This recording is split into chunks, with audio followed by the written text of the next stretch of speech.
Test 7th है, ये आपका स्पोर्टिंग द एरर चल रही हैं। तरीका समझ गए हैं आप लोग कि आप किस तरीके से ये क्वेश्चन, ये सब एग्जाम में आए हुए हैं और मैं फिर आपसे कह रहा हूँ ये 128 हैं, लगभग 5-6 साल के हैं। फिर ऐसे ही लगभग 100 सेंटेंस और आएंगे, वो भी जो है आपके 5-6 साल के होंगे। लगभग 10-12 साल का आपका एक है सिस्टम, तो उसके अंदर आपके सारे के सारे सेंटेंस एक बार हो जाएंगे, तो उससे रूल रिवाइज हो जाएंगे। और कभी कभी ऐसा होता है कि कोई चीज़ छूट जाती है, तो छूट जाती है वो उसमें इसमें इस तरीके से आ जाता है कि भाई इसमें ये बताना भूल गए थे, रह गया था, थोड़ा उसको स्टैंडर्डाइज वे में आ जाता है। चलो देखते हैं। हाँ भाई 36 है, आइदर ही और आई, आइदर ही और आई। अब इसमें आपको एक बात नियम बताया था रूल्स ऑफ द वर्ब में, आइदर और, neither nor, not only but also और नन बट। इसमें जो क्रिया आती है वो बाद वाले, ये मैंने आपको बाद वाले सब्जेक्ट के अनुसार, ये आपका रूल रिवाइज हो गया। तो आपको करना क्या है, इन्हीं सेंटेंस को एक बार खुद देखना है, तो उससे रूल रिवाइज होगा, कॉन्फिडेंस बनेगा कि ये सेंटेंस एग्जाम में आए हुए हैं। तो जब मैंने कराया था, जब भी आपको बताया था, मोस्ट इंपॉर्टेंट रूल है बाद वाले के अनुसार। जैसे मान लीजिए मैं आपसे कहूं not only Ram but also his friends, his friends is coming. मान लो ये सेंटेंस नॉट ओनली आ गया बट आल्सो आ गया, एक सब्जेक्ट तो ये हो गया राम, एक सब्जेक्ट हो गया आपका ये वाला। तो किसके अनुसार, बाद वाले के अनुसार। बाद में फ्रेंड्स है तो फ्रेंड्स के अनुसार इज नहीं आना चाहिए, क्या आना चाहिए, आ।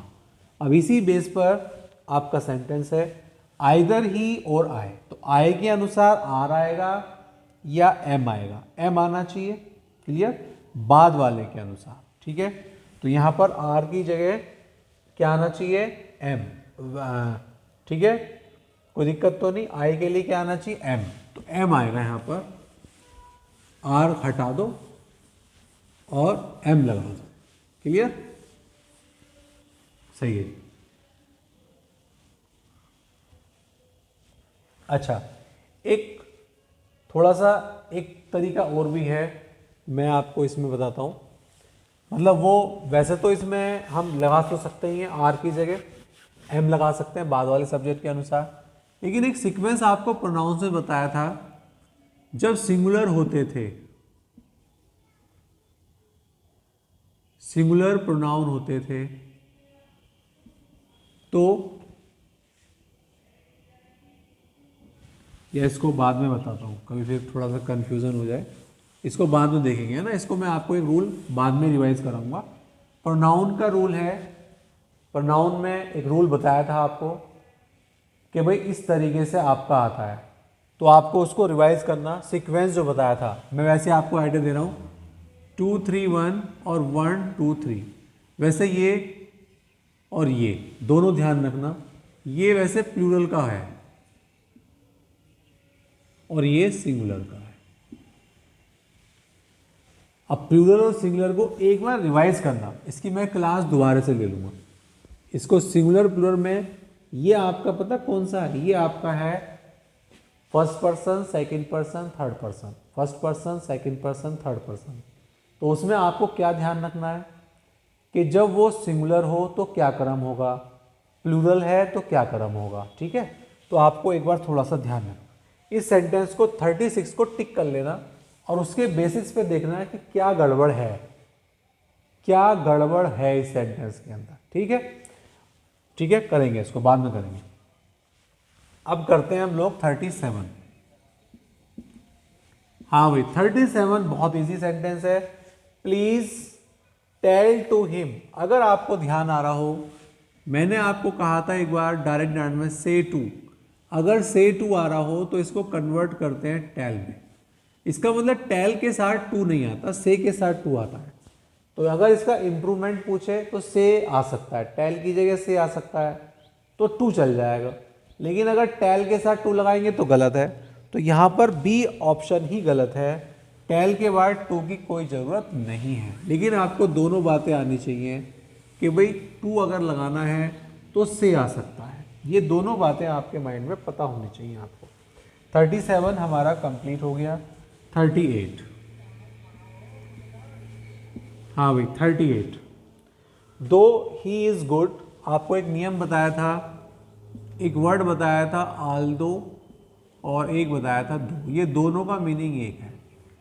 आल्दो दो के बाद अगले वाला वाक्य या तो यट से जुड़ता था या फिर कॉमे से जुड़ता था, यट से या कॉमे से।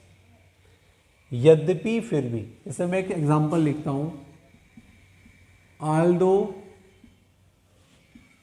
Ram is rich yet he is not kind।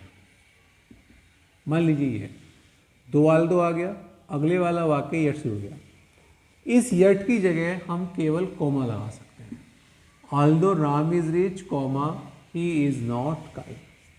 सही है, यट आएगा या कॉमा आएगा। अब इस सेंटेंस में चेक करते हैं। दो ही इज गुड बिल्कुल सही है, अगले वाले वाक्य में इन्होंने कुछ नहीं लगाया, ना यट लगाया ना कॉमा लगाया, तो यानी कि ऑप्शन नंबर बी में ही गलती है। ऑप्शन बी में ही गड़बड़ है। सही है, ऑप्शन बी गड़बड़ हो गया। ठीक है, नेक्स्ट। हाँ भाई 39 चेक कर रहे हैं। The thief hit me suddenly, चोर ने मुझे अचानक से मारा। अभी हमने किया था act promptly, speak softly, sweetly, sing sweetly, तो एल वाई आता है, वर्ब के बाद एल वाई आता है मोस्ट सेंटेंस के अंदर। हाँ भाई रन फास्टली नहीं होता, रन के साथ रन क्रिया है तो क्या फास्टली लिखे, जैसे स्पीक स्लोली, स्पीक स्लोली, कम साइलेंटली, एल वाई लगा दिया, बड़े शांति से आया, से लगा देते हैं, मोड ऑफ मैनर, काम करने का तरीका, बहुत सॉफ्टली लिखता है, ही राइट्स सॉफ्टली, तो राइट वर्ब के बाद एल वाई लगा दिया, सॉफ्टली, काइंडली, ठीक है, पोलाइटली, लाउडली, ऐसे बोल दिया आपने। लेकिन मैं आपसे कहना चाह रहा था, देखो इन्होंने लिखा the thief hit me suddenly, अचानक से, तो हिट वर्ब है, सडनली लगा दिया, बिल्कुल सही है। एंड हार्डली नहीं होता भैया, हार्डली और स्केर्सली तो मुश्किल से अलग वर्ड होते हैं, तो हार्ड होता है। जैसे हम कहते हैं ना वर्क हार्डली नहीं कहते, वर्क हार्ड, तो ये जो हार्ड वर्ड है ना वर्क हार्ड, क्लियर, सडनली और यहां पर हार्ड, तो हार्डली नहीं आएगा, हार्ड आएगा, हार्ड। 39 सेंटेंस अच्छा था, ध्यान रखना इसको बढ़िया तरीके से। हाँ भाई 40 sentence, 40 sentence number 40, the number of books in our library. हाँ भाई number of, the number of, एक वचन, बिल्कुल सही है। इसमें देखो इज लेस लिखा हुआ है, इसका मतलब सेंटेंस नो एरर, बिल्कुल सही सेंटेंस है आपका, 40 सेंटेंस आपका राइट है। हाँ भाई 41,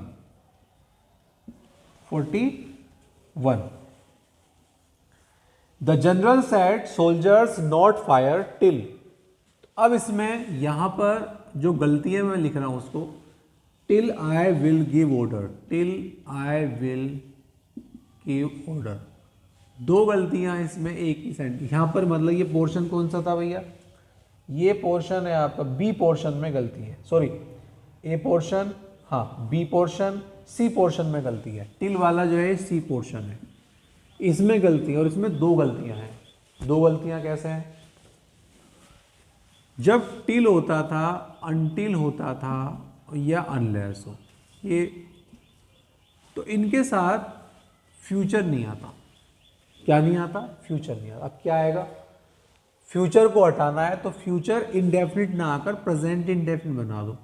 प्रेजेंट मतलब या तो इनके साथ प्रेजेंट इंडेफिनिट आता है, प्रेजेंट इंडेफिनिट,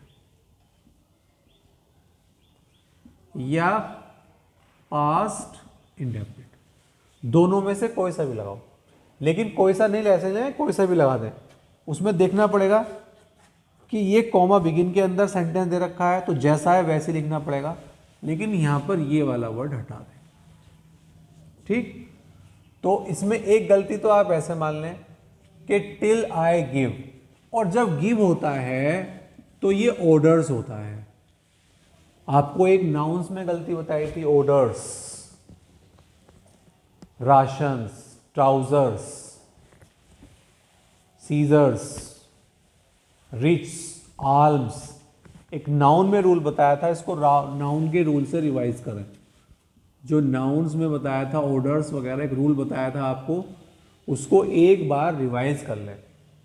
तो इसमें दो गलतियां थी, एक तो गलती आप ये मान लें, इसमें ऑर्डर्स में मान लें, क्योंकि कॉमा बिगिन के अंदर लिखा हुआ है, कॉमा बिगिन के अंदर हम चेंज करते नहीं है, कॉमा बिगिन के अंदर जैसा हो वैसे लिखा हुआ है, गलत लिखा हुआ है, विल नहीं आएगा, प्रेजेंट इंडेफिनिट या पास्ट।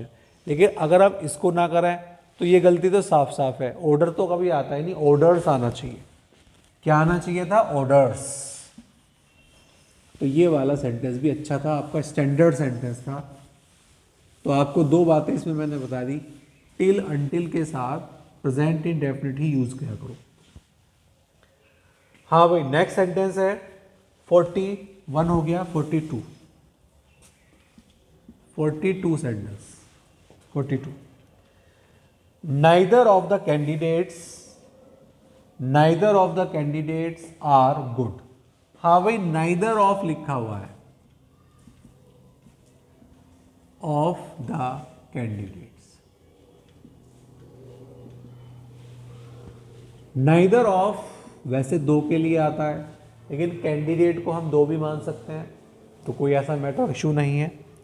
ठीक, अब इसमें neither of, either of, each of, none of, सबके साथ सिंगुलर वर्ब आती है। तो इन्होंने लिखा था बी ऑप्शन में आर लिखा था, इन्होंने बी ऑप्शन में आर लिखा है, आर काटे क्या आएगा? इज, सिंगुलर वर्ब आ जाएगी आपकी। ठीक है, चलो इसको इतना ही रखते हैं।